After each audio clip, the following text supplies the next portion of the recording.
buat podcast kali ini. Halo semuanya, aku juga senang banget bisa ikut diskusi kali ini. Semoga kita bisa sharing santai tapi tetap ada manfaat yang bisa diambil. Aku Saskia Maharani.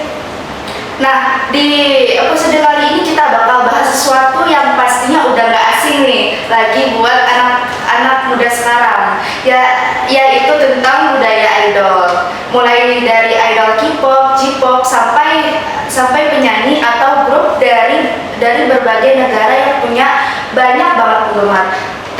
Termasuk di negara tercinta ini, yaitu di Indonesia. Bahkan sekarang rasanya hampir setiap hari kita lihat konten tentang idol lewat TikTok, Instagram, atau YouTube.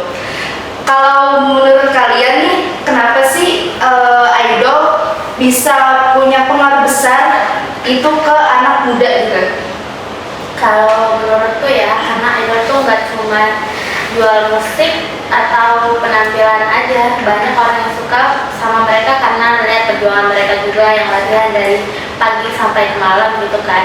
Kayak itu kan bisa jadi inspirasi kita buat semangat juga. Kenapa nggak kita semangat juga kayak mereka gitu? Oke. Ya, aku juga setuju banget. Ditambah lagi sekarang media sosial bikin jarak antara idol dan penggemar. Jadi berasa lebih dekat gitu. Kayak dulu kita cuma bisa lihat mereka kayak di TV. Sekarang hampir setiap hari bisa lihat update mereka lewat live, vlog, postingan, atau video pendek gitu. Jadi penggemar merasa lebih dekat dan lebih mengenal kepribadian idol mereka. Benar juga ya, kadang kita ngerasa kayak kenal sama mereka gitu. Padahal sebenarnya cuma melihat aktivitas mereka lewat layar. Nah, kalau ngomongin sisi positifnya nih, menurut kalian apa saja sih manfaat yang bisa didapat dari penggemar idol K-pop itu? Kalau menurutku banyak sih. Yang paling jelas banyak orang yang lebih bersemangat buat mengejar impian. Misalnya idol sukses biasanya punya cerita perjalanan panjang mereka kan. Dari situ kita bisa belajar tentang kerja keras, disiplin, dan nggak gampang menyerah gitu. Selain itu juga banyak penggemar yang akhirnya belajar hal-hal baru, kayak misalnya bahasa Korea, Jepang, atau Inggris, supaya bisa mengerti lirik lagu atau wawancara idol mereka tanpa harus menunggu terjemahan. Bahkan ada yang jadi suka membaca atau mencari informasi tentang budaya negara lainnya. Wah, jadi bukan cuma hiburan doang ya, tapi bisa nambah ilmu juga ya. Betul, padahal banyak yang akhirnya nemuin hobi baru. Ada hal yang mulai belajar dance, nyanyi, edit video, desain grafis, kayak fotografi, sampai bikin konten di media sosial karena terinspirasi dari idol favorit mereka.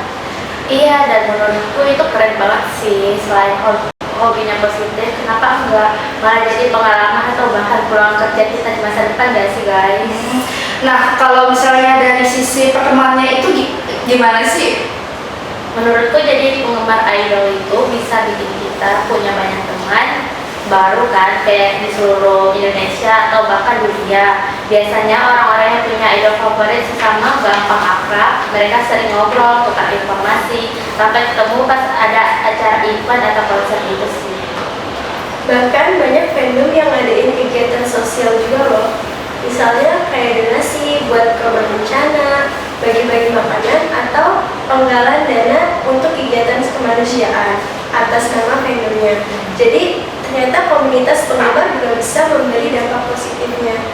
Iya ya, ternyata nggak melulu soal musik atau hiburan aja ya, tapi di sisi lain pasti ada juga dampak negatif yang harus kita waspadai.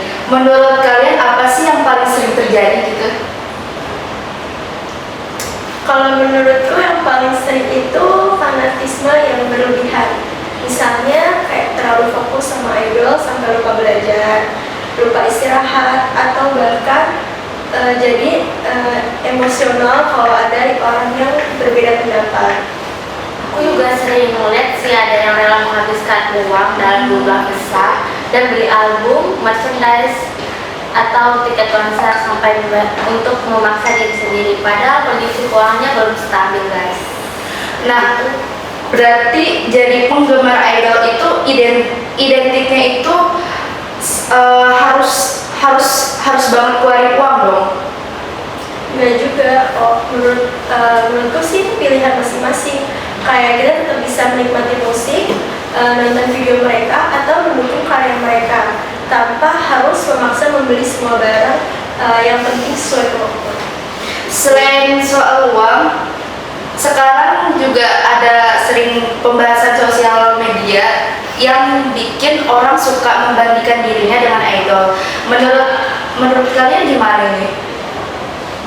Menurut aku itu memang bisa terjadi. Kita sering melihat idol tampil cantik, ganteng, berbakat, dan sukses. Kalau kita nggak bisa menyaring apa yang kita lihat, kita jadi merasa diri kita kurang. Ya, padahal yang kita lihat di media sosial itu cuma bagian terbaik dari kehidupan mereka kan. Mereka kan juga manusia biasa, pasti punya tekanan, rasa lelah, dan masa yang nggak selalu diperhatikan di publish. Iya ya, kadang kita lupa kalau misalnya media sosial itu nggak selalu menunjukkan kenyataan sepenuhnya. Nah, sebelum kita tutup acara ini, coba dong kasih tips dong. Gimana sih caranya jadi penggemar idol yang sehat sih? Yang pertama, jadikan idol itu sebagai inspirasi sih guys, bukan sebagai patokan hidup. Ambil nilai positifnya aja sebagai kerja keras mereka, disiplin dan semangat. Oke. Yang kedua, tetap utamakan tanggung jawab. Mau sekolah, kuliah, kerja, atau keluarga itu semua tetap harus jadi prioritas. Yang ketiga, dukung idol sesuai kemampuan, nggak perlu maksa diri sendiri karena mengikuti orang lain ya. Terus yang terakhir, saling menghargai sesama penggemar. Beda idol favorit itu wajar, jadi nggak perlu saling menghina atau bikin keributan di media sosial. Nah, sebelum benar-benar selesai, aku mau minta kesimpulan nih dari kalian tentang idol itu apa sih? Kalau dari aku ya, budaya idol sebenarnya banyak, bukan cuma sisi positifnya aja. Sama kita bisa mengambil pelajaran yang baik dan tetap mengontrol diri. Hobi kita bisa memberi motivasi dan pengalaman yang bermanfaat.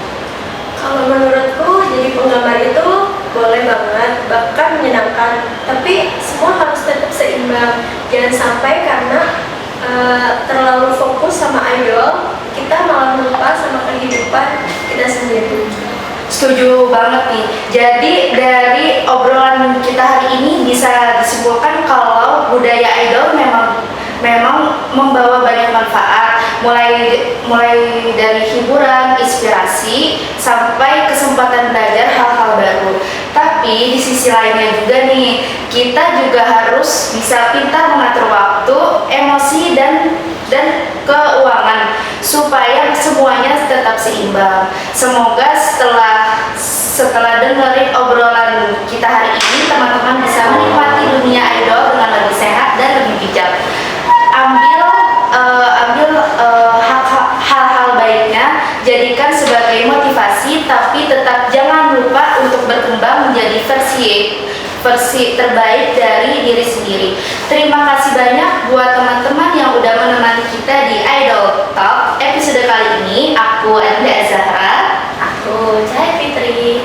Aku Saskia Maharani. pamit undur diri, sampai ketemu lagi di episode Idol Talk berikutnya.